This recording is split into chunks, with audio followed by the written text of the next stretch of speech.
കുട്ടികളുടെ self confidence അല്ലെങ്കിൽ അവരുടെ സെൽഫ് ബിലീഫ് കുറയാനുള്ള 3 റീസൺസ് എന്തൊക്കെയാണെന്ന് നോക്കാം. അതിലൊന്നാണ് മക്കളിലുള്ള കഴിവുകളെ വിശ്വസിക്കാതിരിക്കുക. അവർ ചെയ്യുന്ന കുഞ്ഞു കുഞ്ഞു കാര്യത്തിന് അവരെ അപ്രീഷിയേറ്റ് ചെയ്യുന്നതിന് പകരം അവരിലെ മിസ്റ്റേക്സുകളെ കൂടുതലായും ചൂണ്ടിക്കാണിക്കുന്നത് ഒഴിവാക്കുക. ഇത് അവരിൽ I am not capable enough, അതുകൊണ്ട് ഞാനിത് ചെയ്താൽ ശരിയാവില്ല എന്നുള്ള ഒരു ബിലീഫാണ് ഉണ്ടാക്കുന്നത്. രണ്ടാമതായി, കുട്ടിയുടെ പാരന്റ്സിൽ ഒരാൾ മേ ബി പെർഫെക്ഷനിസ്റ്റ് ആവാം. അതുകൊണ്ട് തന്നെ ഈ ഒരു പാരന്റ് ചെറുപ്പം മുതലേ കുട്ടിയെ ഓരോ കാര്യങ്ങളും പരിശീലിപ്പിക്കുന്നത് എല്ലാം നല്ല പക്കായി ചെയ്യണം, ABC ഇങ്ങനെ പെർട്ടിക്കുലർ വേയിൽ ചെയ്താൽ മാത്രമേ ശരിയാവുള്ളൂ എന്നുള്ള രീതിയിലായിരിക്കും. അത് കുട്ടിയിൽ പേടി കൊണ്ടുവരാനുള്ള ചാൻസ് കൂടുതലാണ്. അതുകൊണ്ട് തന്നെ ആ കുട്ടി ഞാനിത് ചെയ്താൽ പെർഫെക്റ്റ് ആവില്ല, സോ അതിലും നല്ലത് ഞാനിത് ചെയ്യാതിരിക്കുന്നതാണ് എന്നുള്ള രീതിയിൽ എല്ലാ കാര്യങ്ങളിൽ നിന്നും ആ കുട്ടി വിഡ്രോ ചെയ്യാനുള്ള ചാൻസ് കൂടുതലാണ്.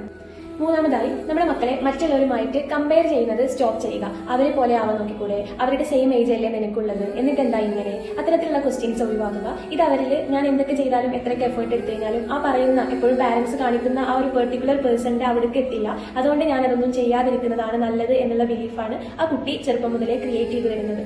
അതുകൊണ്ട് തന്നെ ഈ 3 കാര്യങ്ങളൊന്ന് ശ്രദ്ധിച്ചിട്ട് മക്കളെ അവരായിട്ട് ആക്സെപ്റ്റ് ചെയ്ത് നോക്കാൻ വേണ്ടിയിട്ട് ഒന്ന് ട്രൈ ചെയ്ത് നോക്കുക.